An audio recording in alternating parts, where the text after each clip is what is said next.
r/NoSleep. Posted by u/withbite. My New Year's resolution was to survive.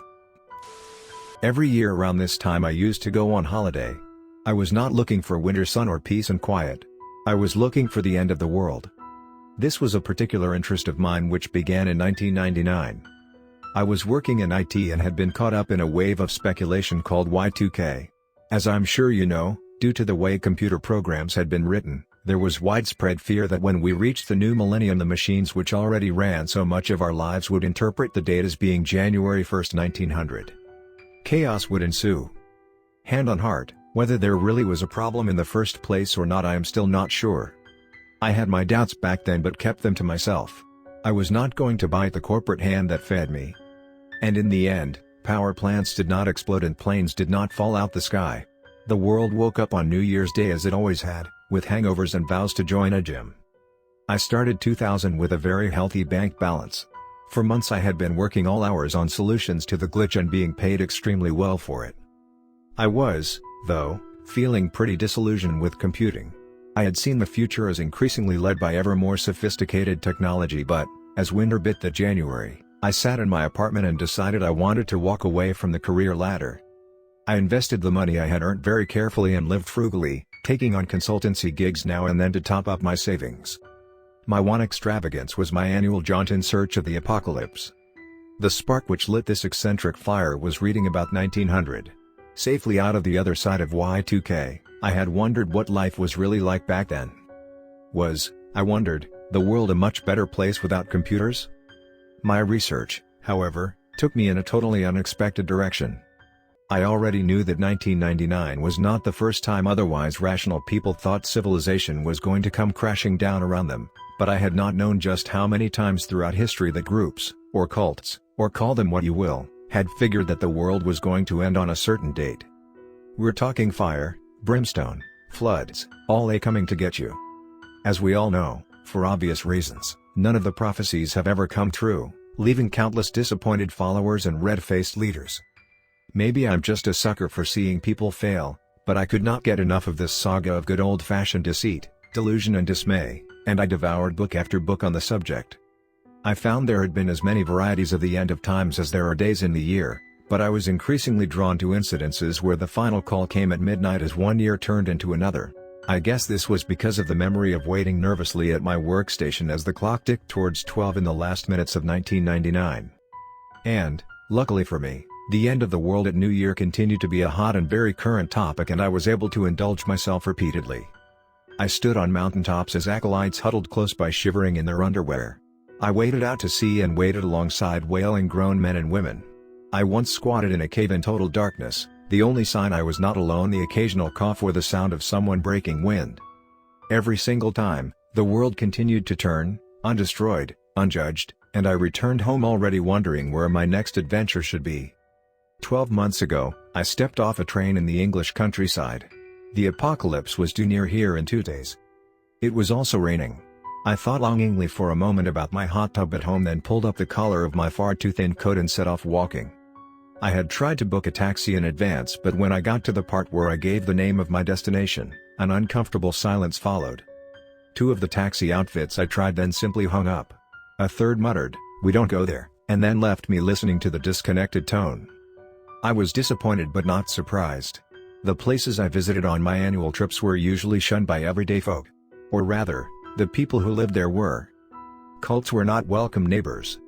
The group my research had led me to this time were somewhat of an enigma. I had first heard about them on an online forum where it was reported that they were inviting those who wished to seek refuge from a corrupt world to join them. A little more digging revealed that they were looking ahead to the end of times at the conclusion of the year. This was enough for me to book my flights. As I trudged along a road which narrowed into a path that soon descended into a line of mud across a field, I hoped the discomfort I felt would be worth it. It was 4 o'clock and it was almost dark. The only light came from the torch on my phone and, another occupational hazard for my trips, no bars showed. I put my head down against the now driving rain and struggled on. An hour later I finally reached my destination. I was soaked to the skin, shattered, hungry and in a foul mood. If I had been in one of the cottages that I was approaching, I would have not answered the door to the angry-looking, wet, mud-splattered man outside. I tapped at the door of one cottage from which dim lights showed through the windows. By that stage I did not care if whoever lived there was welcoming or hostile, crazy or sane. I just wanted to get warm and dry. I tapped harder. "Come on," I said under my breath, and was mightily relieved when the door swung slowly open. A woman stood in a hallway draped in darkness. I blinked, wiped rain from me eyes. "I seek refuge," I said. She looked at me. I tried and failed to read her expression. Long moments later, she spoke, "Welcome, traveler." Then she stepped aside and gestured with her hand that I should come in. Aware that I must be dripping water all over her floor, I entered, and followed her into a room lit by candlelight. The candles must have been scented, and there was a very strong smell of lavender. There was also, I was pleased to see, a small coal fire, and I moved as close to it as I could, desperate for some heat. A drop of rain falling from my hair landed on the glowing coals and sizzled. The sound was embarrassingly loud in the otherwise silent house. I glanced nervously at the woman. Now we were inside. I could see she was young, barely in her 20s, and pretty. She wore a long plain dress and black flat-heeled boots. Her mousy brown hair was gathered up in a bun. "It is a foul night to be out," she said, and a smile lit up her face. "There is a pot of stew in the kitchen. I will fetch some through." I stood in my puddle of rainwater and grinned.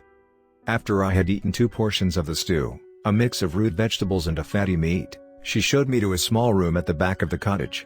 A bed was made up. I wished the woman good night, peeled off my still sodden clothes, and crawled under the covers. I was asleep the moment my head touched the pillow. I don't know how long I slept. There wasn't a clock in the room, and using the torch had run my mobile's battery down. Sitting up in bed, I looked round for a socket for my charger but could not see one. None of this was unexpected. Many of the groups I had encountered had rejected the trappings of the modern world, and this appeared to be the case here.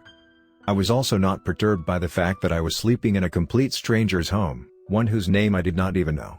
She did not know mine either, or anything else about me, and yet had seemed perfectly relaxed to have me there.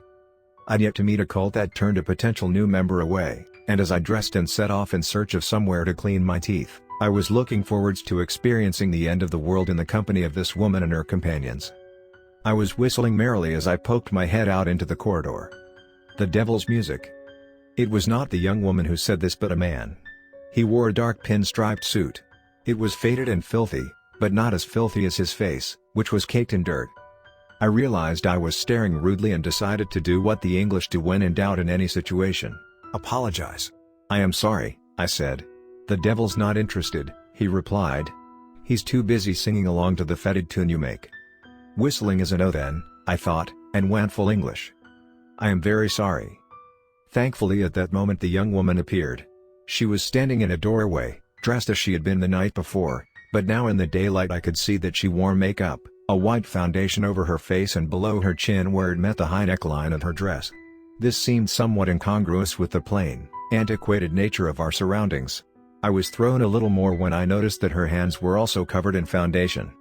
Encountering the unexpected was one of the joys of my trips, but these small details troubled me. Staring again, I thought, and said, "Please excuse me, I did not mean to cause any offense." "You meant no harm," she replied. "My cousin has never traveled outside our little community and is not used to the ways of strangers.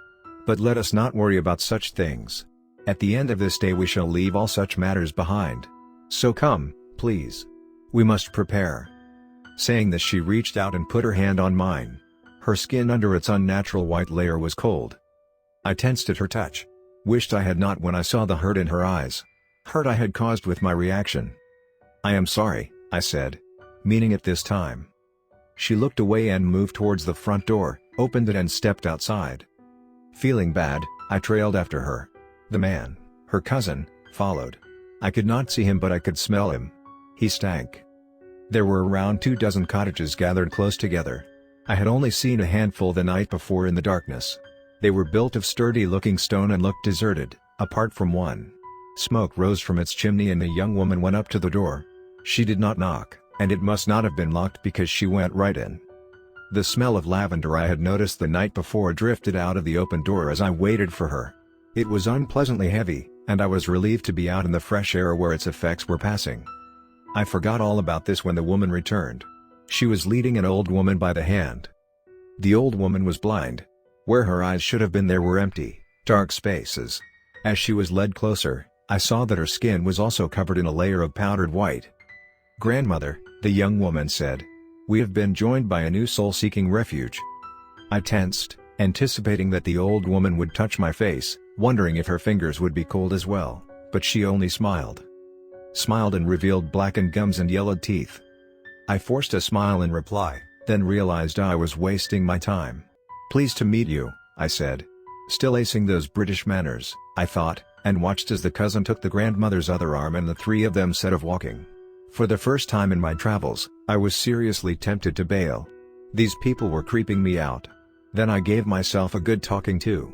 I had not come all this way to go home whimpering with my tail between my legs. I hurried after them as the final dusk of the year began to fall. I realized, have slept well past noon. Midnight was much closer than I had thought. Midnight, and the end of the world. They had not gone far. I caught up with them in a little clearing just off the muddy path which I had followed the day before. They were simply standing there, looking at peace with their lot. Waiting, I guessed, for the end of times they believed was imminent. I had 1,001 questions and could not help myself. "Do you believe the dead will rise?" I asked first. She turned to look at me and said quietly, "There is no need. The dead are already here." I studied her face, saw she was sincere, and saw dark patches under the makeup on her face. More on her hands. My mind began to race. What did she mean, the dead are already here? What was wrong with her skin? And then I caught the scent rising off her. It was nauseating, the same smell I had noticed from her cousin earlier. Only now I recognized it. It was the sickly, sweet smell of decay. I tried to speak, to ask her to explain. To bring reason back into a world which felt like it was beginning to spin around me. "Do not be afraid," she said. "This is our way. Our movement was founded 100 years ago by a wise man who turned his back on the science which had made his fortune. He renounced the world and came to us with a potion that he laid in the soil. That potion made the dead dance in their graves and fight their way free." As she spoke, fear rippled through my body. Her cousin, their grandmother, stood and listened, rapt. I could see now where the skin of their faces had blackened under their masks of makeup and dirt, felt the stench coming from them in waves. I tried to focus back on her words as she went on. "Now, when we die, we have no need of the bitter grave or the potion. The bite of the chosen ones is all we need. It brings us back, and we go on. We tend our homes, we say our prayers, we welcome newcomers into the fold." As she said this, they began to appear.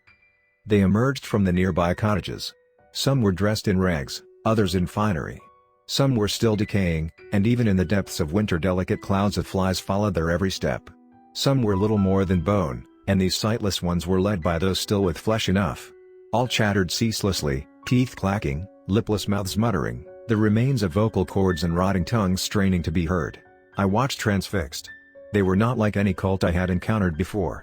They were a cult whose members were all, I could think of no other word, zombies. There was no need to clamber out of the ground for these corpses come the apocalypse. They could just cut to the chase, and that is what they were doing, gathering slowly into a circle, getting ready to ascend when midnight came. And they wanted me to go with them. Horror engulfed me as I realized this. As a rusty blade was placed at my feet by one of the things. Another reached out and touched my throat with the dead flesh of its fingers, made a slicing motion and then smiled, showing me its teeth. "Join us," it said. "Join us," the one who had given me the blade echoed. "Join us," others who could began to chant. "Join us." The young woman came over to me. She placed her hands on my cheeks. The coldness of her burned, and I began to cry. She said. "Come with us.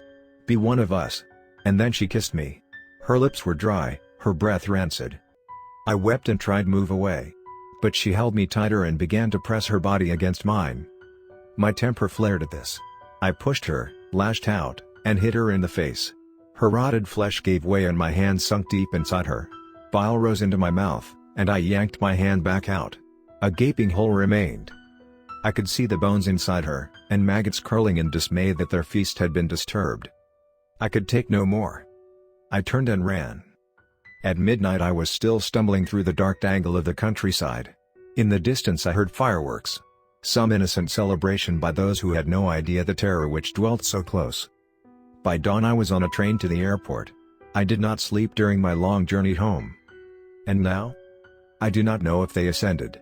I do not know if they return to their homes, to tend, and pray once more, to welcome unsuspecting newcomers into their fold. I do not know if they think of me, if the young woman can still taste me, as I can taste her. The memory of her kiss lingers. I do not think it will ever go away. And as for the future? I am going to see in 2022 sitting in my hot tub, a bottle of bourbon in my hand. If the world does end, I want to be good and drunk.